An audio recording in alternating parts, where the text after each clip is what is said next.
All right, let me talk about Mission Impossible for a second. I know we talk about video games over here, but let's tank the YouTube channel algorithm or whatever. I like to talk about movies sometimes.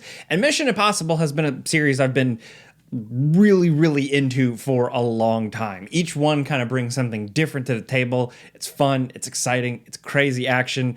Yes, I know Tom Cruise as a person can be quite alienating, but as an entertainer, I really like the spectacle that he puts on, but also the teams that actually make these movies. And with Mission Impossible: The Final Reckoning, I went into it pretty excited just because it was kind of like they were kind of giving off the vibe and some of the marketing that was suggesting that like this is the end of the Mission Impossible franchise, and you could kind of see that coming. I'm not going to talk about spoilers until the end of the video. I will do a part where I say, hey, spoiler warning. I'm only going to talk about stuff you've seen in the trailer, but you could see it coming, right? Because in my opinion, Fallout was kind of a natural end point in a lot of ways. And then after Fallout, these two movies feel like bonus projects, almost like additional DLC. And I don't know if that's great overall. Over time, Mission Impossible: Dead Reckoning, I liked more and more. Upon rewatching it, I appreciated it more. And I think the same is going to happen with The Final Reckoning, because ultimately, I had a good time at the movies. I thought it was pretty entertaining, a good ride. I can't help but compare it to Mission Impossible Fallout because I think that's like one of the greatest action thrillers ever made, right? And it does feel like Mission Impossible after that felt different. So that continues here. And the problem I really found is that I found the story and the way it was all put together kind of sloppy and dumb in a lot of ways. Like a lot of it just felt like it didn't trust the audience. It wanted to over explain things and beat you over the head with it, and also kind of backtrack things from the other movie that like it felt the movie like, and you hear about it, right? Like how this movie was made. The word on the street is that because the last movie didn't perform as well as they wanted to, they kind of tweaked this movie a little bit to acknowledge that not everybody saw the last one, which to me just, I don't like that. I like make the thing you really want to make, but also to me, the movie itself felt a little unconfident of its story sometimes, just because of how things played out from the previous one. Ultimately, like I said, it felt like a dumber movie. It felt like a simple, goofy one, but it had its moments. But most importantly, the action I found incredible. And the action, like if we're just talking like regular old-fashioned thriller action movie, I felt like I got my money's worth. Like I paid for a movie ticket, sat down, and was thoroughly like literally whisked away by some of the action and some of the stuff they created on screen here. And I give it a lot of props because there were moments watching some of the action on here. I had some very intense feelings. I'll talk about that in a little bit. What I did really like about this movie is that kind of what it did retain from Dead Reckoning is that it feels a little bit like an interesting kind of throwback to the original Mission Impossible, right? Every single one is completely different. Every single one up until the Macquarie years were directed by different people, so very different spins on everything, right? And Mission Impossible 1, Brian De Palma, the director, had a very like overly Dutch angle, very sweaty, very tension-filled type of thing. And these last two movies kind of felt like a really good homage to a lot of that. And I like that continued here. The stakes, like, once again, are, like, greater than ever, of course. But I think what helps kind of sell a lot of that is some performance by some key characters, specifically some of, like, the political figures, like, in the war room, but also the music. I think the music, which Lorne Balfe didn't come back to make the music for this one, but the work he put in the previous movie, I think really set the tone here. And it's what does help this one stand out quite a bit, like these newer ones. And I really just appreciated how the movie looked. It just, I think overall, like, yes, from how the action was shot, which I'll get into, but just everything, I just thought looked really good. When it wasn't like overly concerned with showing us a million flashbacks to remind us of shit that like I don't think really needed to be there. I can put the pieces of the puzzle together. Okay, like I'm the type of Mission Impossible fan that like in Dead Reckoning, when he did the thing with the keys, that was a reference to one of the older Mission Impossibles when he could do the magic tricks, and people were like, where did that come from? It came from one of the older movies. So like I appreciate all these little callbacks. Some were surprising. I think some were a little ridiculous, which I'll get into, but some I thought were really good, with a specific callback to Mission Impossible 1 and a character that when they did it at first, I was like, oh, come on. But then when like I thought about it and how it played out, I don't know, I was kind of into it. I just didn't feel as like, wow, bam, by the story as much as I could. And that's just, I think, a weakness that these final two movies have. But I think some of the problem is that, like I said, the lack of confidence in this one in terms of some of its story and some of its writing. I felt that because it missed a lot of the potential that I think Dead Reckoning set up, with Dead Reckoning having a really good sense of foreboding to it. There was, and a lot of it was the music, yes, but there was like this dread to the proceedings. And a lot of that was the hype of the entity, the danger of the entity, the capabilities of the entity that were really shown off in that movie in a lot of interesting ways, like Benji's communications being like completely tricked, like used to trick Ethan, like completely manipulated, like actual cool AI stuff, like the people who are like paranoid about AI taking over. Dead Reckoning did a really good job kind of putting that stuff into motion, how a Mission Impossible crew would deal with some of that stuff if it was a threat. This movie, it felt like the entity very quickly faded it after like a brief encounter. It kind of faded into the background and ultimately just became the MacGuffin device that they had to, defeat. And I found that really disappointing. And I think part of that also stumbled with Gabriel, who I think in Dead Reckoning really did a good job going, like, I don't know, he just like lined up really well with the entity. I thought he was suave, weird, interesting. He had a past with Ethan that may or may not have been explored. Spoiler alert, it ended up not really being explored in this movie, unfortunately. But I thought he was interesting. And in this one, towards the end, he kind of just turned into a cartoon villain. Just kind of like villain of the week. I've got a bomb, Ethan. He'll never catch me. Which I like those types of characters. But when you set him up in one movie to be one way, and then he changes, I just get like that tonal whiplash, The other problem I think I have is Ethan Hunt himself. Ethan Hunt it's very Tom Cruise, right? If you don't like Tom Cruise, I get it. But I've always just liked Ethan Hunt as a character. But I think these final two movies almost take it too far with him being this perfect thing, right? Like he's this god superhero. Like it acknowledges that basically he got away with so much incredible stuff in the older movies. Like, okay, all right, I get it. Like he is basically like Jesus, but like, I don't know. It feels like so much, like it feels like a circle jerk after a while. And I think it also leads to you not really giving as much of a shit about him. I don't know. That's hard to say because I've always liked seeing him on screen. But I think again, I'm coming back to Fallout, but like with Fallout, you wrap up that last bit of his personal life and all that. The stakes in that movie were so high. You wrap up his personal life, and then that lets Ethan in these final two movies be a godlike character, yes, but one who ultimately also is kind of detached, other than his crew, other than his team.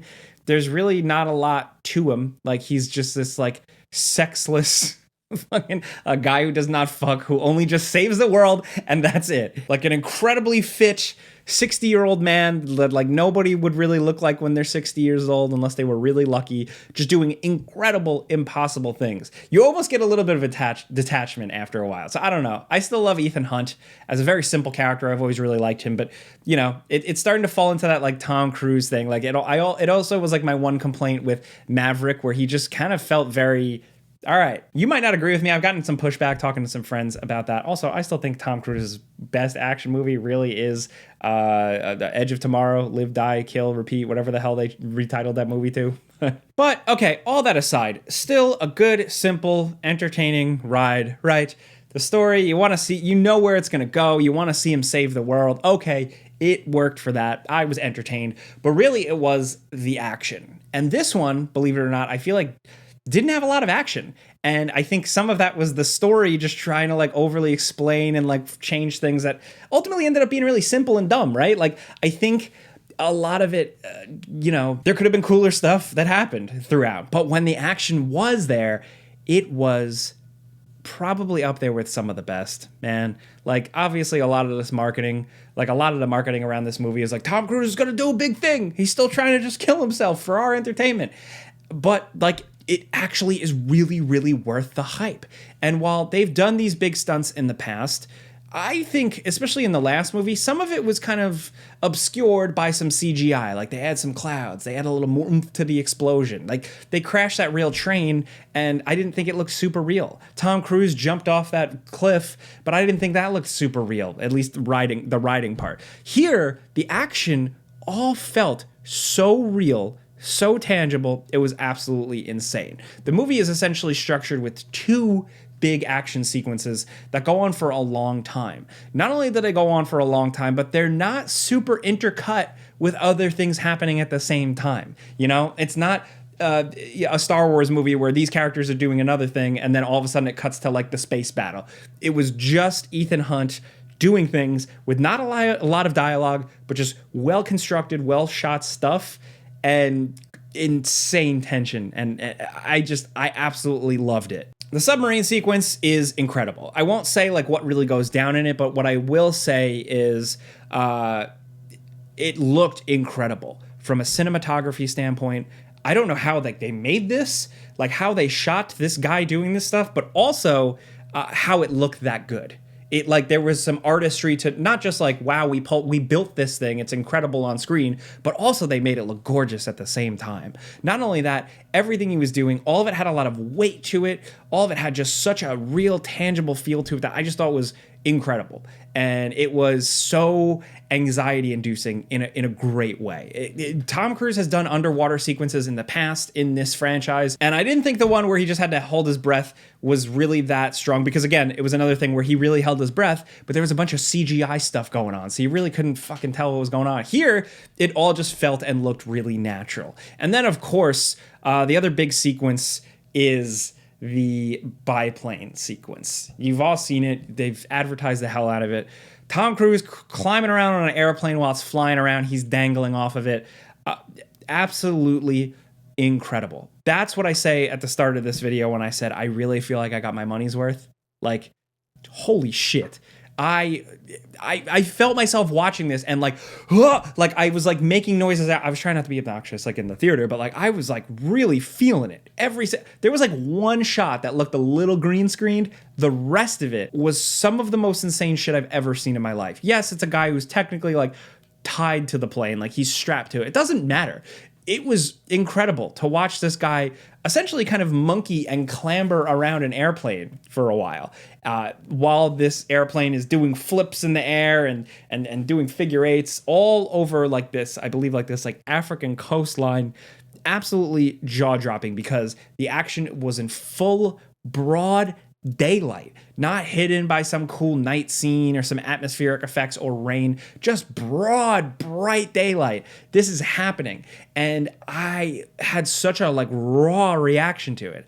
I was blown away. There was not this to me, and I sound like such like a hype man for this, but like this to me goes back to like, and he was clearly inspired by it, right? Tom and like the team who put this together, this stunt together, clearly inspired by like the old Buster Keaton stuff. And this is like the first time I've seen something since then where I was like, holy shit. You know, it's like seeing Keanu Reeves in The Matrix for the first time, seeing a car chase that you're going to remember forever, like with real crashes or a huge explosion, like some of the Terminator 2 stuff. This scene felt like that, like an all-timer. And to wrap it up, like maybe cynical, but also, this might sound cynical, but also it just made me appreciate what we had in the moment. I was watching this and I kind of like glanced around and like, I felt like I was the only person losing my mind watching this on screen. I think some people were just very like, okay, cool. Wow, that's crazy. And a lot of people were on their phones. And I just kind of was sitting there being like, man, we're probably not going to get a lot more of this. You know, I just felt like it's like people don't give a shit. They're just going to CGI this stuff like they have done already. And like, I think the world should be like fucking freaking out about this. This should be blowing people's minds. That being said, like, I hope that this can like inspire people who want to make stuff, who want to do stunts and stuff like that, to pursue more stuff like this. I'm not asking people to like risk their lives for my entertainment, but just like that level of like giving a damn, that level of inspiration and that level of craft to it. And I say that as somebody who's literally just like on like just like eating chips, watching the movie, right? Like I can't make this stuff, but I appreciate it so much. I love being entertained by this shit. And I just, again, like I'm like, man, this feels like it's the beginning of the end. Like I'm enjoying this ride. I don't know how much longer we're going to get stuff like this, but I am happy to be proven wrong because I'm usually Mr. Happy-Go-Lucky. So I'm hoping this does inspire people, and I hope we do get more stuff like this. Mission Impossible: The Final Reckoning, ultimately not the best in the series. Maybe I'll do like a ranking of the movies if you guys ever care about that. I don't know where I would put that, but yeah, I would love to talk about that because I have strong feelings about every single movie, like a psycho. But that's where I'm at with this one. I definitely see it. It's a good time. It's kind of a turn off your brain one. Not like these movies have ever been like extremely smart, but this one just really kind of irked me with how dumbed down a lot of it was. But it's still a ride from beginning to end. You care about what's going on somewhat. You want to see the good guys win, and the action is insane. Now I want to go into spoilers, okay? There's a couple of things I want to talk about. So, yes, spoiler warning now. You have been warned. The movie's been out for a minute, but yeah. All right, I'm going to spoil things. The first thing I want to spoil is there was so much flashbacks and like cutaways to like old shit, right? And amidst all that, I think they showed Emilio Estevez take the steel bar to the face like 3 times. It happened so much that like I started laughing out loud because it's so funny to show. Like, you see these characters, they flash all these people. You're like, oh, John Voight, I remember the first one. Oh, Anthony Hopkins. What? Oh, that's right. He was in the second one. He was like the IMF guy and he never came back. Okay. And then, whoop, there's Emilio Estevez biting it because it's so jarring. It's so violent. It's more violent than like anything we've really seen in some of these movies. So to just show that and drop that quickly in a flashback sequence, I just thought that was really funny. Also, hasta lasagna, don't get any on ya. I think that phrase should have had legs forever. I'm going to bring it back. No, but in terms of character deaths and stuff like that, first of all, I think Rebecca Ferguson was done dirty. I have a weird fan theory that they just kind of like got rid of, apparently she was like done, but like, I'm just like, nah, they got rid of her and then they just replaced her with Haley Atwell, who like, I think is like one of the most beautiful women in the world. But Rebecca Ferguson was like badass, and I thought a really good like, vanilla to Ethan Hunt's chocolate, like they were this good, interesting dynamic, especially after Ethan's personal life kind of wrapped up, the actual important woman in his life. But that aside, I miss Rebecca Ferguson in this one. I was hoping she would have some triumphant little comeback. Luther's death sequence, I thought was pretty damn good. As much as it was just like Gabriel being like, haha, a bomb. The way he set it up, I thought was very mean, very calculated, very knowing. But I just really liked how it went down with how you have Ethan Hunt once again, like call back to the original movie, right? Like call back to a lot. Once again, like behind the fence, behind the cage, behind the metal bars, unable to do anything. And here was Luther, who cool, calm, and collected. I love Luther. But I love how it went down here where it was like he walked up and he's like, hey. And he's like, hey, man. Hey, what's up? Just, disarming this bomb. Okay, cool. How's it looking? Yeah, not good. I don't know. I just felt very cool because honestly, it acknowledged that like, yes, they're professionals, they're agents. They've seen this a million times before, but like, yeah, it is just business as usual. The stakes are always like, it's the end of the world or everybody's going to die. So like, I don't know. I just thought that was really good, really touching. It really, really worked. Luther just getting an illness suddenly, I thought was kind of like, okay, what are we doing with that? But that goes back to my complaints about the plot and stuff like that and some of the mishmash stuff there. With that, also the Entity, I thought the Entity was a bummer. I thought the encounter where Tom Cruise went in the Entity coffin, ridiculous, cheesy, awesome, but like I wanted more stuff like that and more stuff like the Entity in the previous movie. And we didn't really get a ton of it here. Ultimately, it was just this force that they had to put in a USB drive really quickly. And they finally had a reason for Haley Atwell to really do something. I don't know. I don't really think there was too much payoff with her character overall. But, I like the thief thing, the interesting dynamic. And like when they used that, I thought it was pretty good. Also, her saving him from the ocean, like him in the ocean, right? Like he should have died, right? Like that to me felt extremely unrealistic. Okay, whatever. Suspension of disbelief. That just felt like a little bit like too far. Like it's like, wow, they haven't pushed it this far before. That's crazy. But that whole submarine crew, that whole submarine thing, like all the divers, the submarine captain, and like the charisma that guy had. He's in a lot of other stuff, but I haven't seen him in anything previously. So I was like, this guy's fucking awesome. And the crew, each person was unique and weird. That fight, was really, really good. Just Tom Cruise, 60-something-year-old man, more jacked than I will ever be in my life, in his underwear, just like brawling with a dude half his age. Crazy shit to see, man. And with Gabriel, I feel like him, in the plane at the end, like he was literally like Snoopy as the Red Baron, and the plane was like, like it felt so weird. And it also felt like that could have been so personal. You're at the point where you're dangling off of a plane, trying to jump on another plane to punch a guy in the head. That could have felt so much more personal. And I know they tried, but they didn't go far enough, especially considering like we don't really know the whole backstory between him and Ethan, and the fact that he ultimately kind of turned into a cartoon villain.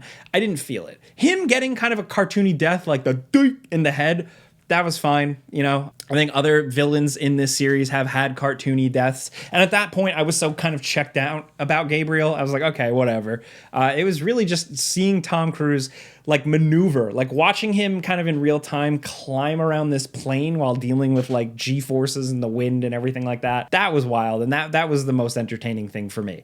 Now, the thing with the ending is that it didn't really feel like the end of Mission Impossible. It kind of just felt like the end of another one. So, I'm still good for a couple more. I think they're getting a little dumber, but I think they need to once again, like, shake it up. Go for another, if they do another one, go for a different director, change up that feel, change up that vibe. Maybe we do like the older Ethan Hunt thing and he's got kind of a different angle now. I don't know, but it didn't really feel like an end. Other than the characters all seeing each other and smiling and knowing and acknowledging that they saved the world, Jeremy Renner nowhere to be found for some reason. I don't know. That could have been the point where they're all like, they go their separate ways forever. But it really felt to me like they're going their separate ways until they're called back once again. And they get the thing that tells them your mission, should you choose to accept it. You should choose to accept it because it's your job, right? But I don't know. It's Tom Cruise. Sorry, not Tom. It's Ethan Hunt. That says a lot. Ethan Hunt walking away into hiding with the power of God in his hands. And he's the only one that can be trusted with this power. I don't just destroy it. Fucking, I don't know. Take that thing, throw it on the ground, step on it. I feel like that's what any other character would have done. But I don't know. Maybe there's an interesting story angle there if they do decide to make more. Well, now Ethan has the God powers. What happens? I don't know. I don't know. I'm really totally spitballing. It was a weird ending. Weird because I couldn't really tell what they were doing with it, but I guess good in the sense that there's ambiguity, and sometimes ambiguity is good. Honestly, I kind of wanted Ethan to die. I wanted to see him really go down, being victorious, saving the world from really, really the stakes were the highest they could ever be. Okay. Every country was going to launch their nukes all at the same time. That's probably a good way to go out. Right. But alas, he will live. There's a theory online that he actually died in the submarine, which I think is also kind of a cool, fun theory. But anyway, I've been rambling for way too long about this. Andrew, I'm sorry that you had to edit a video like this about a movie series you don't like, but hey, I gotta go. Thank you for letting me talk about Mission Impossible. Like I said, I would love to ramble about the whole series. If anybody cares, let me know. But yeah, that's where I'm at with this one. I think ultimately good, not the best. Had some bad story stuff, but incredible action and memorable moments. So yeah, Mission Impossible movies can be mixed. And you know what? I'm curious to see where it goes. If this is it, fine. But if there's another one, I can't believe I'm saying this, but at this point, yeah, whatever. Let's fuck it. Let me know what you guys think about this franchise. Anything at all. I'd love to hear down in the comments what you feel about this one in particular. Hit me up. But that's it. You've listened to me for this long. I appreciate it. If you get what I'm trying to do here and I'm just talking about stuff I like, clicking the like button helps me. Thank you. But that's it. I'm Jake Baldino. Subscribe because video games. Pizza's on me.